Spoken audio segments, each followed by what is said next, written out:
Kamusta, mga minamahal kong kapatid? Naway ang biyaya at kapayapaan ng ating Panginoong Hesus ay mapasa inyo at sa inyong pamilya ngayon at magpakailanman. Amen? Ako si Pastor Antonio Jr. at narito ako upang magbahagi ng espiritual na pagkain, isang bagay na magpapatibay sa iyong kaluluwa at espiritu. Mga kapatid, ngayon, ang mensahe ay malalim ngunit sabay na madaling maintindihan. Ngayon, matututuhan mo ang pinakamainam na paraan para marinig ang tinig ng Diyos. Ang saya, di ba mga kapatid? Maaari tayong gabayan at bigyan ng direksyon ng Panginoon. At alam kong marami sa inyo ang nag-iisip ngayon. Pastor, ang hirap pakinggan ang tinig ng Diyos. Hindi ko nga alam kung narinig ko na ba ang tinig ng Diyos kahit minsan. Hindi ba? Kaya ngayon, may aral akong dala na tiyak magugustuhan mo. Hinihiling ko lang na mag-subscribe ka sa channel ko. Bago ka pa lang dito at di mo pa na-click ang button, ngayon na ang chance mo. I-click mo dito ang button na mag-subscribe. I-activate mo rin ang bell na lalabas sa tabi at piliin ang opsyong lahat para di mo ma-miss ang mga ilalagay kong video dito. Ayos ba? Kung nagustuhan mo ang mensaheng ito, paki-click ang like.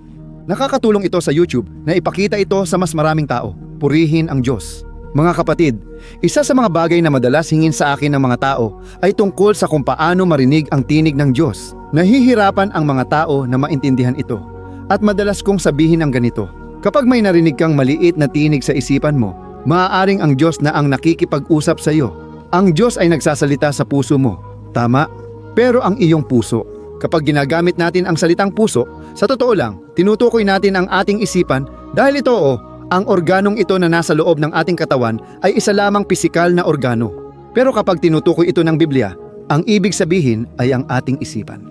Halimbawa, sa Kawikaan, Kabanata 4, Talata 23, sinasabi na kung may isang bagay tayong dapat ingatan, iyon ay ang ating puso. Dito nagmumula ang lahat ng pinagmula ng ating buhay. May mga bersyon ng Biblia na pinalitan ang salitang puso ng isipan dahil halos pareho lang naman ang ibig sabihin, di ba? Kaya ngayon, kakausapin kita tungkol dito. Pero bago iyon, gusto ko lang basahin sa iyo ang isang talata na sinabi ni Jesus. Isang talata lang na eksaktong tumutukoy dito. Tingnan mo kung ano ang nakasulat sa Juan, Kabanata 3, Talata 8. Sabi ni Jesus, umiihip ang hangin kung saan niya gusto. Naririnig mo pero di mo alam saan galing o patungo. Ganon din ang nangyayari sa lahat ng ipinanganak ng Espiritu. Uulitin ko mga kapatid, ang hangin ay umiihip saan niya gusto. Naririnig mo ito pero di mo alam kung saan galing o patungo. Ganyan din ang nangyayari sa lahat ng isinilang ng Espiritu. Ipapaliwanag ko nang isinuko mo ang buhay mo kay Jesus. Sabi ng Biblia na muling ipinanganak ka sa Espiritu. Ang iyong espiritu ay patay dahil sa iyong mga kasalanan, dahil sa iyong mga pagkakamali. Sumuway ka sa Diyos at dahil doon, ikaw ay patay sa espiritu. Pero kapag naniwala ka kay Jesus, ngayon tinitingnan ka ng Diyos at nakikita niya ang kanyang anak, ang ginawa ni Jesus sa krus para sa iyo. Iyan ang dahilan kung bakit sinasabi ng Biblia na si Jesus ang ating tapat na tagapamagitan.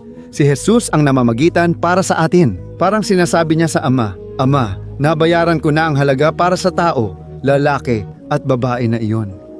Ibinuhos ko ang aking dugo para sa kanila.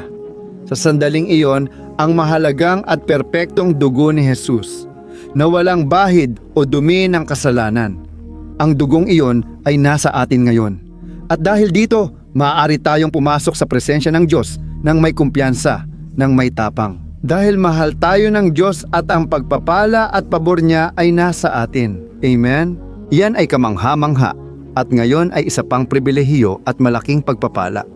Ngayon, maaari na nating marinig ang tinig ng Diyos at magsisimula ito sa ating espiritu na konektado sa Diyos. Kapag kasama si Jesus, mga kapatid, ipapaliwanag ko, madalas mong hindi napapansin ang tinig ng banal na espiritu dahil banayad ito, parang hangin. Naalala mo ba ang sinabi ni Jesus? Na ang tinig ng espiritu ay parang hangin. Sa Biblia, sa Lumang Tipan, minsan nagsalita ang Diyos kay Propeta Elias. Si Elias ay nasa kuweba at inutusan siya ng Diyos na lumabas ng kuweba. At biglang may lumitaw na napakalakas na apoy, ngunit wala roon ang Diyos. Dumating ang bagyo, ngunit wala siya roon. Pati sa lindol, wala rin siya. At biglang Sabi sa Biblia, may dumating na banayad na hangin at humaplos sa kanya at sa sandaling iyon ay nagsalita ang Panginoon sa kanya. Ang Diyos ay nasa banayad na hangin na iyon. Mga kapatid, madalas hindi natin napapansin ang tinig ng Diyos, kaya nahihirapan tayong makinig. Tayo ay sobrang balisa, sobrang nag-aalala, sobrang magulo ang ating espiritu, kaya hindi natin kayang makilala ang tinig ng banal na espiritu. Kaya nga mga kapatid, kailangan nating maging mapagmatsyag dahil sa oras ng pagsubok, iyon ang pinakamagandang pagkakataon para magsalita ang Diyos sa iyo. Makikita natin ang isang halimbawa noong sinubukan ng mga alagad na mangisda buong magdamag pero wala silang nahuli hanggang kinaumagahan. Sa oras ng pinakamalaking pagkadismaya, ibinigay ni Jesus ang pinakamalaking pahayag. Tandaan mo ito. Sa oras ng iyong pinakamalaking pagkadismaya, iyon ang oras ng pinakamalaking pahayag. Iyon ang oras ng direksyon na gustong ibigay sa iyo ng Diyos. Amen? Nadismaya ang mga alagad dahil wala silang nahuli, kaya nagsalita si Jesus. Sinabi niya, "Ihulog ninyo ang mga lambat sa mas malalim na tubig." Sumagot si Pedro, "Jesus, sinubukan naming mangisda buong magdamag at wala talagang isda dito. Pero dahil kayo po ang nagsabi, susunod kami." Mga kapatid, napakagandang huli iyon. Sobrang dami ng isda na muntik mapunit ang mga lambat, kaya kinailangan pang tumawag ng isa pang bangka para tumulong. Ganon din mga kapatid, makikinig tayo sa tinig ng Espiritu Santo sa oras na tayo ay pinanghihinaan ng loob, sa oras na naubos na ang lahat ng ating mga paraan. Diyan pumapasok ang Espiritu Santo. Nais niyang gumawa ng mabuti sa iyong buhay at ibigay ang susunod na hakbang at direksyon. Hindi ko sinasabing laging nangyayari ito mga kapatid dahil hindi palaging nagsasalita ang Diyos. Alam mo kung bakit? Dahil sinusubok niya muna ang pananampalataya natin.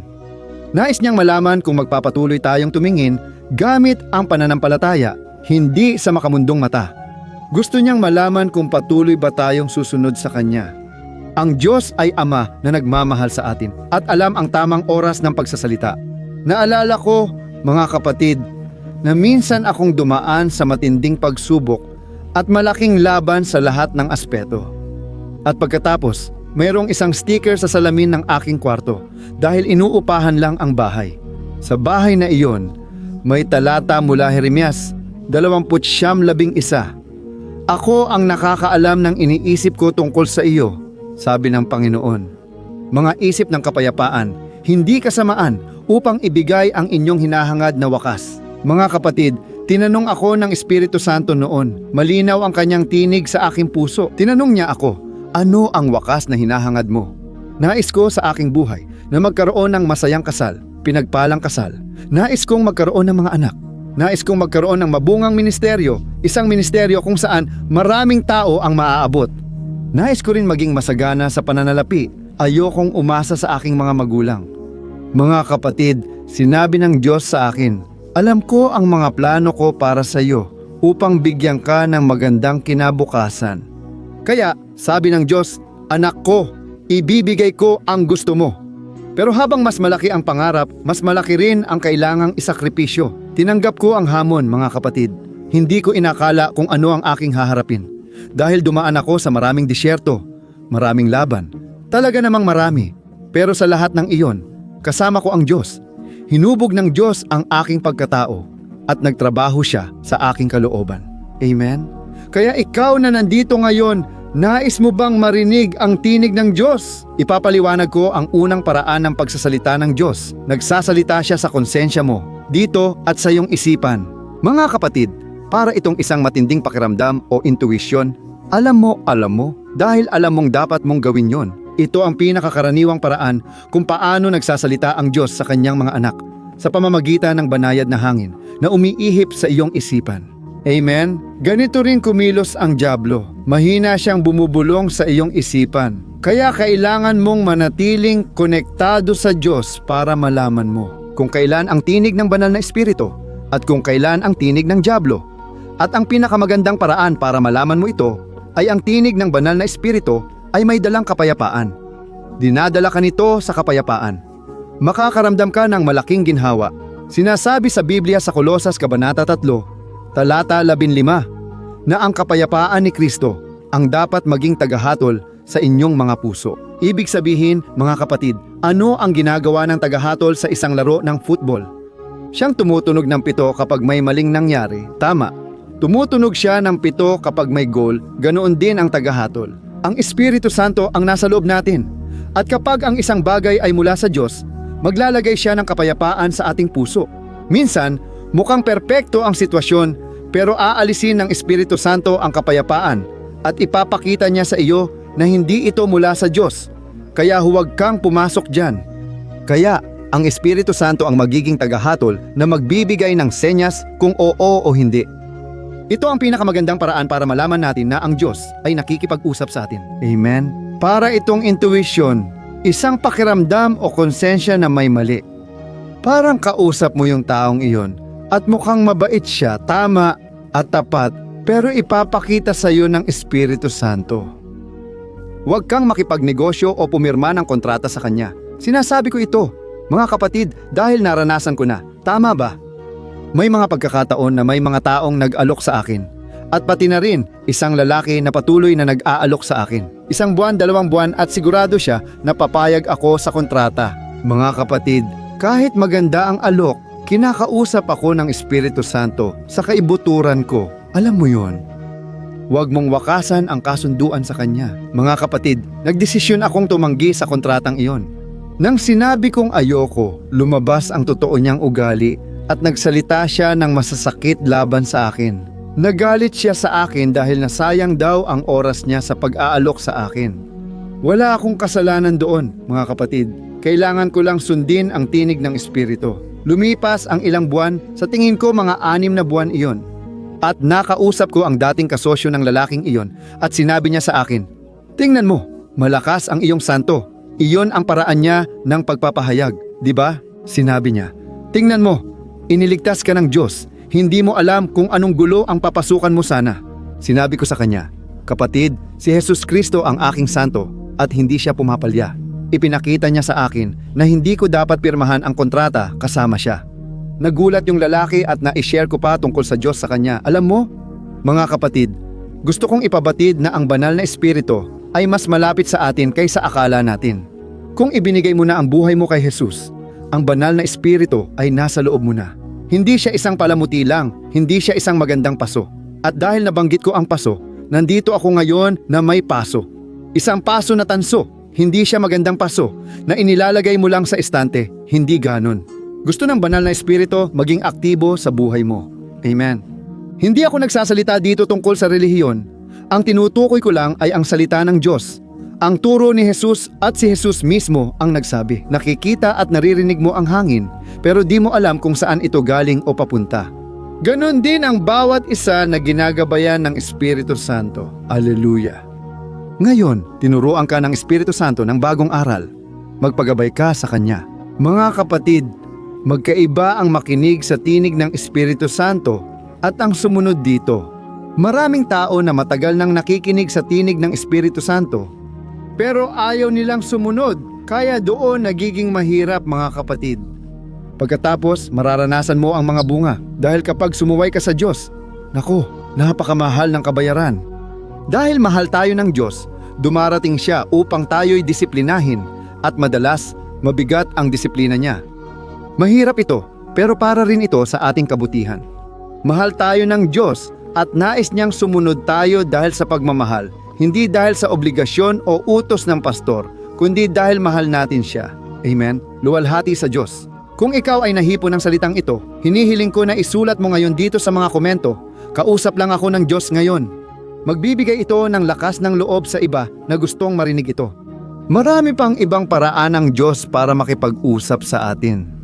Pwedeng gumamit ang Diyos ng isang tao para makipag-usap sa atin. Kung gugustuhin niya, pwede siyang magpadala ng isang tao dyan sa bahay mo. Pwedeng tumawag sa intercom ng bahay mo at mag-iwan ng mensahe. Minsan, ginagamit din ng Diyos ang mga sitwasyon. Minsan, nagkakaproblema ang mga bagay. Buksan mo ang puso mo. Baka gusto kang kausapin ng Diyos, mga kapatid. May mga dasal na nagawa ko na. Matagal din akong nagdasal ng pareho hanggang nagpasya akong buksan ang puso at tanungin ang Diyos, nagkakamali ba ako sa pagdarasal? Baka hindi ito ang ibig iparating ng Panginoon. Doon dumating ang Diyos at ginabayan ako. Kaya mga kapatid, maraming paraan. Pero ang pinakamahalaga ay ikaw mismo, ikaw at ang Diyos. Huwag kang maghintay sa propeta o laging maghanap. Alam mo na yung mga ganon? Pwedeng makipag-usap sa iyo ang Diyos at bigyan ka ng direksyon. Hanapin mo siya, tawagan, at ako ang magsasalita sa kanya. Maaaring mangyari iyon, ngunit madalas, ang Diyos ay nagsasalita sa kalooban mo, sa intuisyon, konsensya, at isipan. Amen. Luwalhati sa Diyos. Kaya kung maaari, ipikit mo ang iyong mga mata dahil tayo ay mananalangin ngayon. At sa huli, hinihiling ko na ibahagi mo ang mensaheng ito sa maraming tao na nangangailangan ng ganitong pagkaunawa sa pangalan ni Jesus. Ngayon, kukunin ko ang langis ng pagpapahid at pahiran kita sa pananampalataya. Kahit malayo tayo, mga kapatid, ang Diyos ay hindi limitado ng oras o distansya.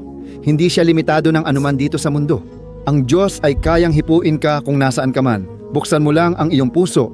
Amen. Ipikit mo ang iyong mga mata. Gusto kitang ipagdasal.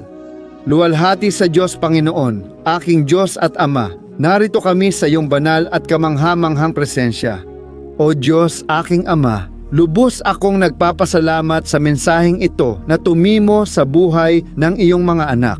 Alam kong ito ay gawa ng Espiritu Santo, hindi akin. Panginoon, natutunan namin ngayon na ang tinig ng Espiritu Santo ay isang banayad na tinig. Ito ay isang tinig na karaniwan naming naririnig sa mga oras ng kahirapan, sa oras ng pagkabigo.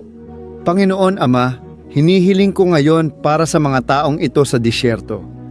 Ilan sa iyong mga anak ang dumadaan sa matinding pagsubok at mahirap na sitwasyon. At ang mga taong ito ay madalas na desperado, tumatakbo kung saan-saan. Ngunit sa sandaling ito, Ama ko, isinusuko namin ang aming pagkabalisa, takot, at pag-aalala. Ayon sa iyong salita, dapat naming ipaubaya sa iyo ang aming mga pasanin dahil ikaw ang magpapanatili sa amin. O Diyos ko, Ama ko, ipinagkakatiwala namin sa iyo ang aming mga pagkabalisa. Pangalagaan mo kami. Panginoon, hawakan mo ang aming kamay. Ito ang aming panalangin ngayon. Hawakan mo ang aming kamay. Kailangan ka namin, Diyos ko. Wala kaming magagawa kung wala ka. Jesus, Ama, buksan mo ang mga pintuan para sa pananalapi at relasyon. Diyos, ipakita mo kung kami papasok sa patibong. Ayaw naming magkamali, ayaw naming pumili ng mali. Gusto naming lumakad na ginagabayan ng iyong banal na espiritu. At sa sandaling ito, aking Ama, iniunat ko ang aking mga kamay para sa iyong mga anak at hinihiling ko sa iyo na pahiran mo sila, Ama, mula ulo hanggang talampakan. Ang taong ito na may sakit, may karamdaman, may mga pananakit sa katawan, at may malulubhang karamdaman.